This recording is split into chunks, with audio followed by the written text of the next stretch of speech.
എപ്പിസോഡിന്റെ സ്റ്റാർട്ടിങ്ങിൽ യാവു തനിക്ക് വേണ്ടി ഒരു പ്ലേസ് കണ്ടെത്തിയിട്ടുണ്ടായിരുന്നു. അതും അവളുടെ ബോസായ ക്യുവാന്റെ സ്റ്റോർ റൂം. അവന്റെ റെക്കോർഡ്സും ആ ഭീഷണി ലെറ്റേഴ്സ് എല്ലാം അവിടെ ഇരിക്കുന്നത്. ഇവിടെ വരാൻ ആര് ധൈര്യം കാണിക്കുമെന്ന് മനസ്സിൽ വിചാരിച്ച് അവൾ സുഖമായിട്ട് അവിടെ കിടക്കുന്നു.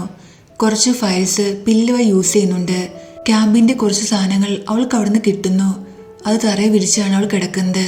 യാവുവിനെ സംബന്ധിച്ചാണെങ്കിൽ എവിടെ കിടന്നാലും അവൾ സുഖമായിട്ട് ഉറങ്ങും. സോ അവൾ ആ തറയിൽ കിടന്ന് സുഖമായി ഉറങ്ങിപ്പോകുന്നുണ്ട്. അതേസമയം നമ്മുടെ ഹീറോ ആയ ക്യുവാനാകട്ടെ ഉറക്കം വരുന്നില്ല. രാത്രി 12 മണിയാകുന്നു. എന്നിട്ടും ഉറക്കം എന്ന കാര്യം അവൻ അടുത്തോടൊന്നും പോകുന്നില്ല. 12 മണി ആയെന്നുള്ള ക്ലോക്കിന്റെ സൗണ്ട് കേട്ട് അവന് ഒരുപാട് ഇറിറ്റേഷൻ ഫീൽ ചെയ്യുന്നുണ്ട്. അത് യാവുവിന്റെ ക്ലോക്കായിരുന്നു. അവൻ അതെടുത്ത് കളയുന്നുണ്ട്. അതേസമയം യാവു ഇവിടെ ഒരു ദുസ്വപ്നം കാണുന്നു. ഓഫീസിൽ ഒരു കില്ലർ വന്നെന്നും അവളെ കൊല്ലാൻ ശ്രമിക്കുന്നെന്നും. അവൾ എണീറ്റ് തന്റെ ചുറ്റുപാട് നോക്കുന്നുണ്ട്. ഇത്രയും ത്രെറ്റനിങ് ലെറ്റേഴ്സിനിടെ കിടക്കുകയാണെങ്കിൽ ഉറപ്പായിട്ടും ഇങ്ങനെ സ്വപ്നം കാണുമെന്ന് അവൾ മനസ്സിൽ വിചാരിക്കുന്നു. വെള്ളം കുടിക്കാൻ വേണ്ടി അവൾ വെളിയിലേക്ക് വരുമ്പോൾ ക്യുവാൻ അവിടേക്ക് വന്നിരിക്കുന്ന അവൾ കാണുന്നു. ക്യുവാനെ സംബന്ധിച്ചാണെങ്കിൽ കിടന്നിട്ട് ഉറക്കം വരുന്നില്ല. ഓഫീസ് അപ്പാർട്ട്മെന്റ് അടുത്തും. സോ കുറച്ച് സ്റ്റഡീസ് ചെയ്യാൻ വേണ്ടി അവൻ വന്നിരിക്കുകയാണ്. ക്യുവാന് ആരോ അവിടെ ഉള്ള പോലെ ഫീൽ ചെയ്യുന്നു. ലൈറ്റ് ഓൺ ആക്കി അവൻ അവിടെയെല്ലാം ചെക്ക് ചെയ്യുന്നുണ്ട്.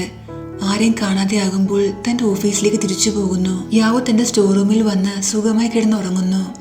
നെക്സ്റ്റ് സീനിൽ ക്യുവാൻ ഒരു സൈക്കാട്രിസ്റ്റിനെ കാണാൻ വന്നിരിക്കുകയാണ്. ഊജിൻ റെക്കമെൻഡ് ചെയ്ത്. പക്ഷേ ആ സൈക്കാട്രിസ്റ്റിന്റെ ബിഹേവിയർ കണ്ടാൽ ട്രീറ്റ്മെന്റിന്റെ ആവശ്യം അദ്ദേഹത്തിനാണെന്ന് തോന്നും. ഡോക്ടർ ക്യുവാനോട് നിന്റെ ജോബ് കാരണം നീ ഒരുപാട് സ്ട്രെസ്സിലാണ്, എപ്പോഴും ഒരു മത്സരത്തിലാണെന്ന പോലെ. ഈ നെവർ എൻഡിങ് റേസ് കാരണമാണ് നിനക്ക് ഉറക്കം കിട്ടാത്തത്. സത്യത്തിൽ ഈ സൈക്കാട്രിസ്റ്റിനെ കാണാൻ ക്യുവാന് ഒരു താല്പര്യം ഉണ്ടായിരുന്നില്ല. ഊജിന് നിർബന്ധം കാരണമാണ് അവൻ വന്നിരിക്കുന്നത്. അവസാനം രണ്ടുപേരും ഓരോന്ന് പറഞ്ഞ് ആർഗ്യൂ ചെയ്യുന്നു.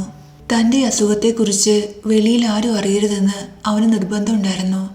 കാരണം ഈ കാര്യം വെളി അറിയുകയാണെങ്കിൽ അവന്റെ ഒപ്പോണൻസും ക്ലയൻസും എല്ലാം അവന് സൈക്കോളജിക്കൽ ഇഷ്യൂ ഉണ്ടെന്ന് പറഞ്ഞ് അത് അവനെതിരെ യൂസ് ചെയ്യുമെന്നായിരുന്നു അവന്റെ പേടി. നെക്സ്റ്റ് സീനിൽ യാവു തന്റെ ഓഫീസിലിരിക്കുകയാണ്. തലേന്ന് രാത്രിയിൽ നന്നായിട്ട് ഉറങ്ങാൻ പറ്റാത്തതുകൊണ്ട് അവൾക്ക് പ്രോപ്പറായിട്ട് വർക്ക് ചെയ്യാനും പറ്റുന്നില്ല. കോട്ടുവായി കേട്ടുകൊണ്ടിരിക്കുകയായിരുന്നു. അപ്പോൾ ക്യുവാൻ അവിടേക്ക് വരുന്നു. യാവുവിന്റെ കൊളീഗ് ഒരു കേസിനെ കുറിച്ച് ഡിസ്കസ് ചെയ്യാൻ ക്യുവാൻ അടുത്തേക്ക് വിളിക്കുന്നുണ്ട്. അവർ രണ്ടുപേരും സംസാരിച്ചു നിൽക്കാണ്. സംസാരത്തിനിടയിൽ താങ്കൾ പുതിയ പ്ലേസിലേക്ക് ഷിഫ്റ്റ് ചെയ്തു എന്നറിഞ്ഞു. സ്ഥലം എങ്ങനെയുണ്ട്, പ്രോപ്പറായിട്ട് ഉറങ്ങാൻ പറ്റിയെന്നൊക്കെ ആ കൊളീഗ് ചോദിക്കുന്നു. എനിക്കൊരു നൈബർ ഉണ്ടായിരുന്നു. രാത്രി മുഴുവൻ സൗണ്ട് ഉണ്ടാക്കിയ കാരണം എനിക്ക് ഉറങ്ങാൻ പറ്റിയില്ല. പക്ഷേ ഇനി പ്രശ്നമില്ല. ഞാൻ ആ നൈബറിനെ പുറത്താക്കിയെന്ന് അവൻ പറയുന്നു. അവൻ ഇത് യാവുവിനെ ഉദ്ദേശിച്ചാണ് പറയുന്നത്. നെക്സ്റ്റ് സീനിൽ യാവു വാഷ്റൂമിൽ നിന്ന് തൻ്റെ ഡാർക്ക് സർക്കിൾസ് എല്ലാം കവർ ചെയ്യാൻ ശ്രമിക്കുകയാണ്. കാരണം തലേന്ന് രാത്രിയിൽ അവർക്ക് പ്രോപ്പറായിട്ട് ഉറങ്ങാൻ പറ്റിയിരുന്നില്ല. ഇത് കണ്ട് അവളുടെ കൊളീഗ് നിനക്ക് പതുക്കെ പതുക്കെ ഇത് ശീലമായിക്കോളും. കാരണം ക്യുവാന്റെ എല്ലാ അസിസ്റ്റൻസിന്റെ അവസ്ഥ ഇതായിരുന്നു. അവന്റെ അണ്ടറിൽ വർക്ക് ചെയ്യുമ്പോൾ ആർക്കും സ്വസ്ഥമായിട്ട് ഉറങ്ങാൻ പറ്റില്ലെന്ന് അവൾ പറയുന്നു. അവൾ വാഷ്റൂമിൽ നിന്ന് ഇറങ്ങി വരുമ്പോൾ ക്യുവാൻ അവളെ കാണുന്നു. അവൾ മേക്കപ്പ് ചെയ്ത് ഇറങ്ങിയതാണെന്ന് അവന് മനസ്സിലാകുന്നുണ്ട്. കാരണം മേക്കപ്പ് കിറ്റ് അവളുടെ കയ്യിൽ തന്നെ ഉണ്ടായിരുന്നു. നെക്സ്റ്റ് മീറ്റിംഗ് റൂമാണ് കാണിക്കുന്നത്. അവർ ഒരു പുതിയ കേസ് ഡിസ്കസ് ചെയ്യാണ്. ഇതൊരു ഡിവോഴ്സ് കേസാണ്. ക്യുവാൻ അവിടെ ഉണ്ടായിരുന്ന മറ്റു 2 ലോയേഴ്സിനോടും അവരുടെ അഭിപ്രായങ്ങൾ പറയാൻ പറയുന്നു. അവർ രണ്ടുപേരും സജഷൻസ് എല്ലാം പറയുന്നുണ്ട്. ക്യുവാൻ യാവുവിനോടും അവളുടെ അഭിപ്രായം ചോദിക്കുന്നു. പക്ഷെ അവൾക്ക് പറയാൻ ഒന്നും ബാക്കി ഉണ്ടായിരുന്നില്ല. ബാക്കി 2 പേരും അവൾക്കറിയാവുന്ന കാര്യങ്ങളെല്ലാം ഓൾറെഡി പറഞ്ഞിട്ടുണ്ടായിരുന്നു. സോ അവൾ മിണ്ടാതിരിക്കുമ്പോൾ മേക്കപ്പ് കഴിഞ്ഞ സമയമുണ്ടെങ്കിൽ നിന്റെ സ്റ്റഡീസ് കൂടി നീ കോൺസെൻട്രേറ്റ് ചെയ്യണം. എനിക്ക് ഇങ്ങനെയുള്ള ആളുകളെ ഒട്ടും ഇഷ്ടമല്ല. വെളിയിലത്തെ സൗന്ദര്യം മാത്രം നോക്കും, ഉള്ളിലാണെങ്കിൽ ഒട്ടും കേപ്പബിൾ അല്ല.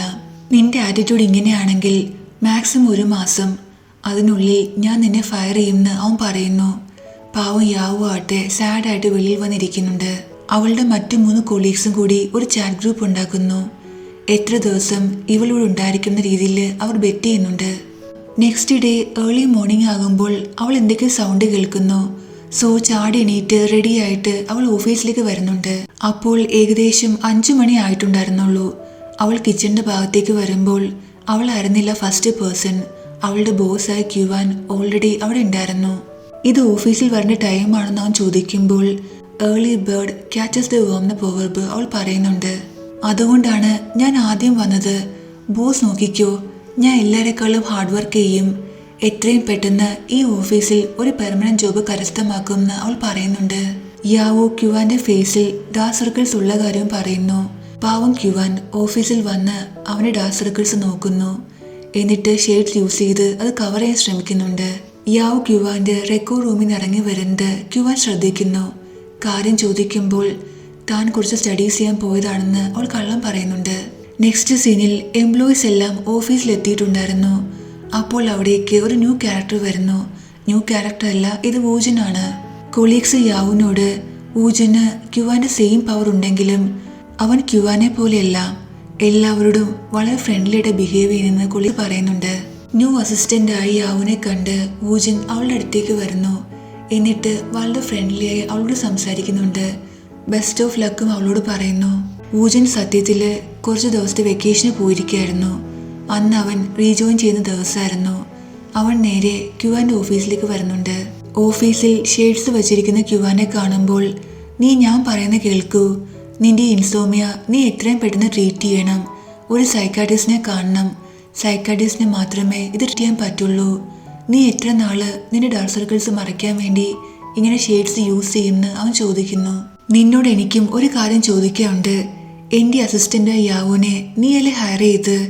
അവളുടെ റെക്കോർഡ് അത്ര അമേസിംഗ് ഒന്നും അല്ല. അവൾ അത്ര എക്സ്ട്രാ ഓർഡിനറി അല്ല. നീ ഇവളെ ഹയർ ചെയ്തതിന് റീസൺ എനിക്ക് മനസ്സിലായി. ഇവളുടെ സർനെയിം മിച്ചെങ് എന്നാണ്. യൂണിവേഴ്സിറ്റിയിൽ ഉണ്ടായിരുന്ന നിന്റെ ക്രഷിന്റെ സർനെയിം മിച്ചെങ് എന്നാണ്. ഇവൾ അവളുടെ സിസ്റ്റർ അല്ലേന്ന് ക്യുവാൻ ചോദിക്കുന്നു. ഇത് കേട്ട് ഊജനാകട്ടെ ഒന്നും പറയാതെ അവിടുന്ന് പോകുന്നുണ്ട്. അതും സ്മൈൽ ചെയ്തുകൊണ്ട്. നെക്സ്റ്റ് സീനിൽ എല്ലാവരും ഓഫീസിന് പോയിട്ടുണ്ടായിരുന്നു. ക്യുവാൻ പോകുന്ന വെയിറ്റ് ചെയ്ത് യാവ് അവിടെ ഇരിക്കുകയാണ്. ബോസ് പോയിട്ട് വേണം തനിക്ക് റെസ്റ്റ് എടുക്കാമെന്ന് അവൾ മനസ്സിൽ വിചാരിക്കുന്നു. അവൾ കോട്ടുവായി കിട്ടുകൊണ്ടിരിക്കുകയാണ്. ഈ ബോസ് എന്ത് അമേസിംഗ് ആണ്. രാവിലെ എല്ലാവരെക്കാൾ നേരത്തെ വരും, രാത്രിയിലാണെങ്കിൽ ലേറ്റ് ആയിട്ടാണ് പോകുന്നത്. ചിലപ്പോൾ അദ്ദേഹം ഇത്രയും സക്സസ്ഫുൾ ആകാൻ കാരണം ഈ ഹാർഡ് വർക്ക് ആയിരിക്കുമെന്ന് അവൾ മനസ്സിൽ വിചാരിക്കുന്നു. ഉറക്കം പ്രോപ്പറായിട്ട് കിട്ടിയില്ലെങ്കിൽ ആളുകൾ മരിക്കുന്ന കാര്യം ആരെങ്കിലും ഈ ബോസിനെ പറഞ്ഞ് മനസ്സിലാക്കാൻ അവൾ മനസ്സിൽ വിചാരിക്കുന്നുണ്ട്. യാവ് അവിടെ ഇരിക്കുന്ന കാര്യം ക്യുവാന് നോട്ടീസ് ചെയ്യുന്നുണ്ട്. തൻ്റെ സാധനങ്ങളെല്ലാം എടുത്തുകൊണ്ട് അവൻ ഉടന്നു പോകുന്നു. അവൻ പോയ ശേഷം യാവോ സ്റ്റോർ റൂമിൽ വന്ന് തൻ്റെ ബെഡെല്ലാം സെറ്റ് ചെയ്ത് കിടന്നുറങ്ങുന്നുണ്ട്. അവൾ കുറങ്ങാൻ 5 മിനിറ്റ് പോലും എടുത്തില്ല. പക്ഷെ കുറച്ച് കഴിഞ്ഞ് ക്യുവാൻ അവിടേക്ക് വരുന്നു. കാരണം യാവുൽ അവന് ചെറിയ സംശയം ഉണ്ടായിരുന്നു. സ്റ്റോർ റൂമിൽ വന്ന് നോക്കുമ്പോൾ യാവോ അവിടെ കിടന്ന് ഉറങ്ങുന്ന അവൻ കാണുന്നു. അവൻ അവളെ വിളിക്കുന്നുണ്ടെങ്കിലും അവളാകട്ടെ അറിയുന്നു പോലുമില്ല. കുറെ വിളിക്കുമ്പോൾ അവൾ എണീക്കുന്നു. ഇവിടെ യാവോ ക്യുവാനോട് കുറെ റിക്വസ്റ്റ് ചെയ്യുന്നുണ്ട്. പ്ലീസ് ബോസ്, എന്നോട് ദയവ് കാണിക്കണം. 2 ദിവസം ഇവിടെ താമസിക്കാൻ അവസരം തരണം. അതിനുള്ളിൽ ഞാൻ താമസിക്കാൻ പുതിയ അപ്പാർട്ട്മെന്റ് കണ്ടെത്തിക്കൊള്ളാം. എനിക്ക് ഹോട്ടലിൽ പോയി താമസിക്കാൻ പറ്റില്ല. അത്രയും പണം എൻ്റെ പക്കൽ ഇല്ലെന്ന് അവൾ പറയുന്നു. കൂടെ അവൾ ക്യുവാനെ കുറെ പുകഴ്ത്തുന്നു. ബോസ്, ഞാൻ താങ്കളിൽ ഒരുപാട് ഇംപ്രസ്ഡ് ആണ്. താങ്കൾ എന്ത് അമേസിംഗ് ആണ്. രാവും പകലും ഇല്ലാതെ ഫുൾ ടൈം വർക്ക് ചെയ്യും. താങ്കൾക്ക് ഉറക്കം പോലും വരില്ല. ഇങ്ങനെ കുറച്ച് ഉറങ്ങുന്നവർ ജീനിയസ് ആളുകളാണെന്ന് അവൾ പറയുന്നു. ഇവിടെ ക്യുവാനാകട്ടെ ഉറങ്ങാൻ വേണ്ടി കഷ്ടപ്പെടുകയാണ്. അവൾ ഈ പറയുന്ന കാര്യങ്ങളെല്ലാം കേട്ട് ഓക്കെ എന്ന് സമ്മതിക്കുന്നു. ലാസ്റ്റ് എന്തായാലും അവൻ അവളോട് ക്ഷമിക്കുന്നുണ്ട്. പോകുന്നതിന് മുന്നേ ഒരു കാര്യം അവൻ അവളോട് ചോദിക്കുന്നു. ഈ തറയിൽ കിടന്നിട്ടും നിനക്ക് ഇത്ര ഈസി ആയിട്ട് എങ്ങനെ ഉറങ്ങാൻ പറ്റുന്നു എന്ന്. ഉറങ്ങുന്നത് അത്ര റോക്കറ്റ് സയൻസ് ഒന്നുമല്ല. കിടക്കുക, കണ്ണടയ്ക്കുക, ആർക്കാണെങ്കിലും ഉറക്കം വരുമെന്ന് അവൾ പറയുന്നു. നെക്സ്റ്റ് മോർണിംഗ് ആകുന്നു. യാവ് രാവിലെ എണീറ്റ് ബ്രേക്ക്ഫാസ്റ്റ് ഒക്കെ ഉണ്ടാക്കുന്നുണ്ട്. ഓഫീസിലെ കിച്ചണിൽ കോഫിയിൽ എടുത്തുകൊണ്ടുവന്ന് തൻ്റെ സീറ്റിലേക്ക് വരുന്നു. നല്ല മഴയായിരുന്നു, ബ്യൂട്ടിഫുൾ ക്ലൈമറ്റ്. അവൾ അവിടെ ഇരുന്ന് ലോസ് എല്ലാം വായിക്കുന്നുണ്ട്. അപ്പോഴേക്കും ക്യുവാൻ അവിടേക്ക് വരുന്നു. നീ ഡിവോഴ്സിൻ്റെ ലോസ് അല്ലേ ഓർക്കുന്നത്? എന്നിട്ട് ഇത്രയും സ്മൈലോ എന്ന് അവൻ ചോദിക്കുന്നുണ്ട്. എന്നോട് അവൾ പറഞ്ഞിട്ടുണ്ട് നമ്മൾ എന്ത് ചെയ്യുകയാണെങ്കിലും മനസ്സോട് ചെയ്യണമെന്ന്. ഇവിടെ ക്യുവാനെ ഇംപ്രസ് ചെയ്യാൻ വേണ്ടി യാവോ കോഫിയിൽ ഇട്ടുകൊണ്ട് അവന് കൊണ്ട് കൊടുക്കുന്നുണ്ട്. പക്ഷെ ക്യുവാൻ യാവുവിൻ്റെ പഴയ ബോസുകളെക്കാളും ഒരുപാട് ഡിഫറെൻ്റ് ആയിരുന്നു. എന്നെ ഇംപ്രസ് ചെയ്യാൻ വേണ്ടി നീ ഇതൊന്നും ചെയ്യേണ്ട ആവശ്യമില്ല. ഒരു ഗേൾ ആണെന്ന് പറഞ്ഞ് ഓഫീസിൽ എല്ലാ ആളുകൾക്കും കോഫി സെർവ് ചെയ്യണം, എല്ലാ കാര്യങ്ങളും ചെയ്യണം, അങ്ങനെ ഒരു കാര്യം ഈ ഓഫീസിലില്ല. എൻ്റെ കണ്ണിൽ മെയിലും ഫീമെയിലും എല്ലാം ഒരുപോലെയാണ്. നീ ഈ ഓഫീസിൽ ഒരു മെയിലിനേക്കാളും ചെറുതല്ലെന്ന് അവൻ പറയുന്നുണ്ട്. അന്ന് യാവു ഒരു കൊളീഗിന് പകരമായിട്ട് ഔട്ട് ഓഫ് സ്റ്റേഷനിൽ കേസ് റിലേറ്റഡ് കാര്യത്തിന് പോകേണ്ട ആവശ്യമുണ്ടായിരുന്നു. അവൾ തിരിച്ചു വരുമ്പോഴേക്കും ഓഫീസ് ടൈം കഴിഞ്ഞിട്ടുണ്ടായിരുന്നു. എല്ലാവരും പോയിരുന്നു. ഷോർട്ട് സർക്യൂട്ടിങ് ഇഷ്യൂ കാരണം ഓഫീസിൽ കറണ്ട് ഉണ്ടായിരുന്നില്ല, വെള്ളവും ഉണ്ടായിരുന്നില്ല. അവൾക്കാകട്ടെ എന്ത് ചെയ്യണമെന്നറിയില്ല. അവൾ ക്യുവാനോട് തന്നെ ഹെൽപ്പ് ചെയ്യാൻ പറയുന്നു. പ്ലീസ് നീ ഈ ഷോർട്ട് സർക്യൂട്ട് ഒന്ന് ചെക്ക് ചെയ്യൂ. അറ്റ്ലീസ്റ്റ് ഒരു ഹോട്ടൽ വരെ എനിക്ക് ലിഫ്റ്റ് തരൂ. എനിക്കൊരു ഹോട്ട് ബാത്ത് വേണം. ഇവിടെ ഒരുപാട് തണുപ്പാണെന്ന് അവൾ പറയുന്നു. പക്ഷെ അവനാകട്ടെ അവളെ ഇഗ്നോർ ചെയ്ത് അവിടുന്ന് പോകുന്നു. വെളിയിൽ വന്ന ശേഷം എന്തു പറ്റിയെന്നറിയില്ല. അവൻ അവളോട് ദയവ് തോന്നുന്നുണ്ട്. തിരിച്ചകത്തേക്ക് വരുന്നു. ശരി, ഹാഫ് ആൻ അവർ എൻ്റെ വാഷ്റൂം യൂസ് ചെയ്യാൻ ഞാൻ നിന്നെ സമ്മതിക്കാമെന്ന് അവൻ പറയുന്നു. എന്നിട്ട് അവളെയും കൂട്ടി അവൻ്റെ വീട്ടിലേക്ക് വരുന്നുണ്ട്. ആ വീട് ഇപ്പോഴും യാവു എങ്ങനെയിട്ടാണോ പോയത് അതുപോലെ തന്നെയായിരുന്നു. ഫ്രഷായ ശേഷം അവൾ ക്യുവാന് വേണ്ടി ഒരു നോട്ട് എഴുതുന്നുണ്ട്. Thank you boss, washroom use ചെയ്യാൻ എന്നെ സമ്മതിച്ചതിന്. അവൾ നോക്കുമ്പോൾ ഫ്രിഡ്ജിൽ എല്ലാ സാധനങ്ങളും അതുപോലെ തന്നെ ഉണ്ട്. ക്യുവാൻ കുക്കിംഗ് ചെയ്യാറില്ലെന്ന് അവൾക്ക് മനസ്സിലാകുന്നു. താനൊരു നല്ല കുക്കാണെന്നാണ് യാവ് വിശ്വസിക്കുന്നത്. സോ ബോസിന് താങ്ക്സ് ആയിട്ട് എന്തെങ്കിലും ഉണ്ടാക്കി വെച്ചിട്ട് പോകാമെന്ന് അവൾ മനസ്സിൽ വിചാരിക്കുന്നു. അവൾ കുക്ക് ചെയ്യാൻ തുടങ്ങുന്നുണ്ട്. കുറേ സൗണ്ടെല്ലാം ഉണ്ടാക്കുന്നു. അവൾ വീണ്ടും ആ സെയിം പാട്ട് മൂളുന്നു. അവളുടെ ഈ പാട്ട് ഒരു താരാട്ട് പാട്ട് പോലെയാണ് ക്യുവാന് ഫീൽ ചെയ്യുന്നത്. അവൻ കിടന്നുറങ്ങുന്നുണ്ട്. നെക്സ്റ്റ് എണീക്കുമ്പോൾ മോർണിംഗ് ആയിട്ടുണ്ടായിരുന്നു. താൻ വീണ്ടും ഇത്രയും നന്നായിട്ട് ഉറങ്ങിയെന്ന് അവൻ സർപ്രൈസായി നോക്കുന്നു.